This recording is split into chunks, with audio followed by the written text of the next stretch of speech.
वेद वेद वेद, एक शब्द तो सुना है, कई बार सुना है, पर ज्यादा ध्यान नहीं दिया।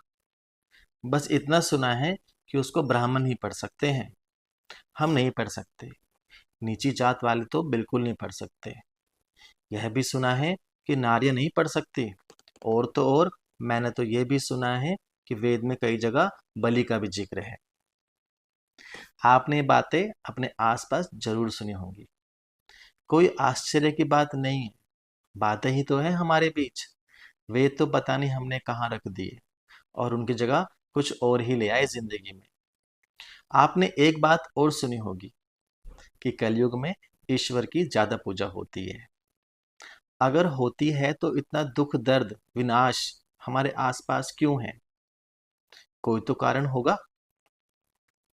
कारण मिलेगा उसको जानने, उसको समझने से, जिसका हिंदू होते हुए भी सिर्फ नाम ही सुना है, वेद। तो इसी की चर्चा आज मैं आकाश आपके साथ करूंगा। कोई कहता है कि ईश्वर भावना के भूखे हैं। कोई कहता है कि ईश्वर को ज्ञान से पाया जा सकता है। परंतु वेदों में ज्ञान के साथ भावना के सहयोग का महत्व समझाया गया है। देखिए कैसे। यह सत्य है कि ज्ञान दृष्टि से ईश्वर साक्षात्कार किया जा सकता है, किंतु भावना के बिना ज्ञान दृष्टि भी अपूर्ण ही रहती है। इसी बात से मुझे एक सीरियल श्री कृष्णा टीवी पर आता था। उसमें एक एपिसोड में उद्धव जी, जो श्री कृष्ण जी के दोस्त थे, उनको अपने ज्ञान पे बहुत घमंड था। वो कहते थे ज्ञान का ये कुछ नहीं है, भावना कुछ नहीं होती। तो श्री कृष्ण जी ने उनको भेज दिया वृंदावन की गलियों में, जाके मिलिए हमारी गोपियों से। वो गए गोपियों से मिलने और समझाने लगे उनको अपनी ज्ञान की बातें। पर गोपियों ने उनकी एक ना सुनी और वो वापस आए तो उनकी हालत पूरी, कपड़े, उनके केश बाल सब बिखरे हुए थे। आके उन्होंने श्री कृष्ण जी से हाथ जोड़ लिए कि प्रभु आप सही कह रहे थे। दूसरी ओर किंतु यह भी सत्य है कि भावना एक उफान है, एक तूफान है। जैसे श्री कृष्ण जी ने उद्धव को समझाया कि सिर्फ ज्ञान से ही काम नहीं चलता, भावना भी होनी चाहिए। ऐसे ही अर्जुन को गीता के उपदेश में उन्होंने बताया कि भावना ही सब कुछ नहीं होती, ज्ञान भी होता है। उन्होंने उनको गीता में ज्ञान का उपदेश दिया। आपने देखा होगा आजकल कि कोई कहता है कि इस भगवान की पूजा कर लेते हैं, फिर कुछ समय बाद अरे कुछ असर नहीं हो रहा, तो वह कह रहा था कि उस भगवान की पूजा करो, इस पेड़ को नहीं उस पेड़ को पूजो तो सब अच्छा होगा। यह होता है भावना का उफान। उस भटकन से बचाने के लिए और सही दिशा देने के लिए ज्ञान ही की जरूरत है। इसलिए ज्ञान एवं भावना दोनों से ही ईश्वर साक्षात्कार का आधार बनता है। वेदों में ज्ञान, कर्म और उपासना का अनूठा मेल है और वह जीवन के हर पहलू पर प्रकाश डालते हैं, चाहे वह धर्म हो, चाहे दर्शन, चाहे विज्ञान, कला या सामाजिक जीवन। वेद आध्यात्मिक विकास और मोक्ष प्राप्ति के लिए मार्गदर्शन प्रदान करते हैं। वेद हमें यज्ञों का महत्व बताते हैं, जो देवताओं को प्रसन्न करने और मानव जीवन को सुखमय बनाने का साधन है। नहीं तो गीता में भगवान श्री कृष्ण ये क्यों कहते कि अश्वमेधो अस्मि यज्ञानाम, मतलब यज्ञ में मैं अश्वमेघ यज्ञ हूं। उन्होंने यह भी कहा वेदानाम साम वेदो अस्मि, मतलब वेदों में मैं साम वेद हूं। यह क्या दिखाता है कि श्री कृष्ण गीता में यज्ञ और वेद का महत्व भी बता रहे हैं। वो बता रहे हैं कि यज्ञ में मैं अश्वमेघ हूं और वेदों में मैं साम वेद हूं।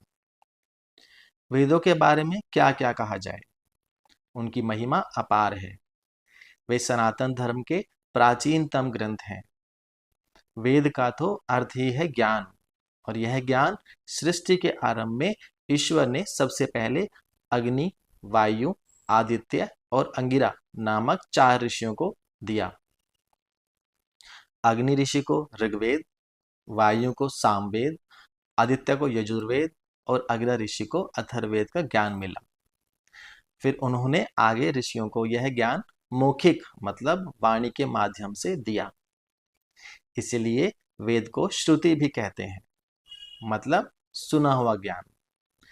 ऋग्वेद में ज्ञान, यजुर्वेद में कर्म, सामवेद में उपासना और अथर्ववेद में अलग अलग तरह की विद्याओं की, जड़ी बूटियों की और आयुर्वेद का ज्ञान मिलता है। अब एक और प्रश्न बहुत आता है कि हम कैसे माने कि वेद ईश्वर की वाणी है। ये तो किसी भी ने भी लिख दिए होंगे। इसको ऐसे मानो कि जैसे जन्म के बाद माता ही बताती है कि यह तुम्हारे पिता हैं, यह चाचा हैं। बच्चे को नहीं पता होता। अब इसमें साइंस आप मत ले आना, क्योंकि यह डीएनए अभी कुछ वर्षों की ही कहानी है। उससे पहले माता ही सबसे मिलाती थी।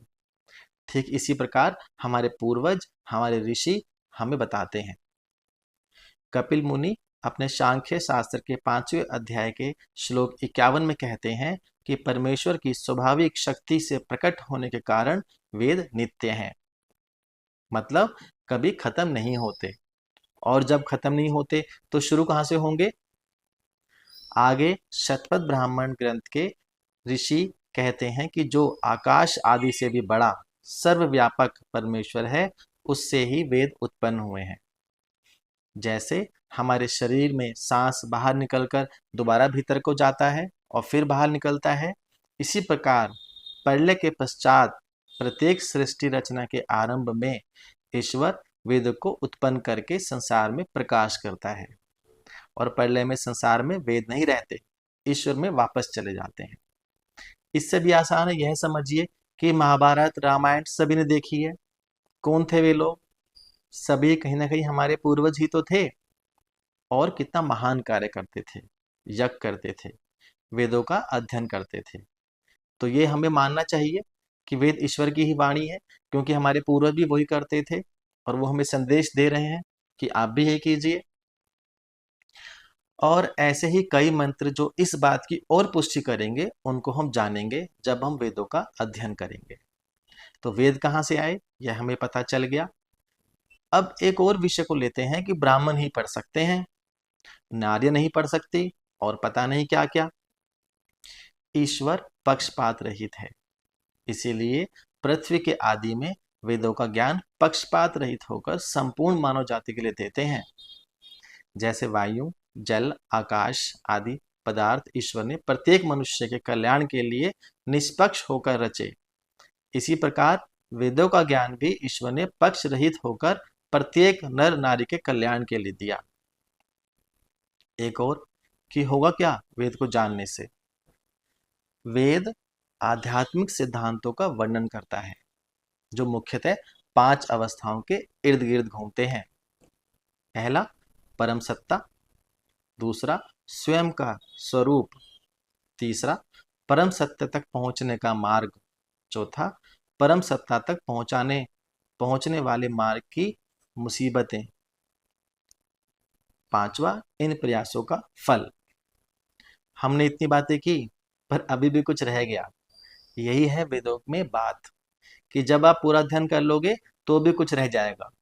इतना विशाल ज्ञान का भंडार है ये। इससे आगे की जो वीडियो आएगी उसमें हम सामवेद के मंत्र को समझने का प्रयास करेंगे। तो आप वेदों को मानते हैं तो मेरे साथ बने रहें, चैनल को सब्सक्राइब करें और कम से कम किसी एक से पक्का शेयर करें, ताकि वे भी हमारे साथ वेदों को जानें। और अगर आप वेदों को नहीं मानते तो आप विशेष तौर से वीडियो को देखिएगा और फिर फैसला कीजिएगा कि मैंने आपका समय नष्ट किया या नहीं। मैं कोई विद्वान नहीं हूँ, बस एक चाह है कि वेदों को जानूं और जो समझ पाऊं उसको आप लोगों तक भी पहुंचा दूं। हम शुभ कर्मों, विज्ञान एवं उपासना सब में समान रूप से उन्नति करते हुए अंत में परमेश्वर को प्राप्त करें। इसी कामना के साथ आपसे विदा लेता हूँ। नमस्कार।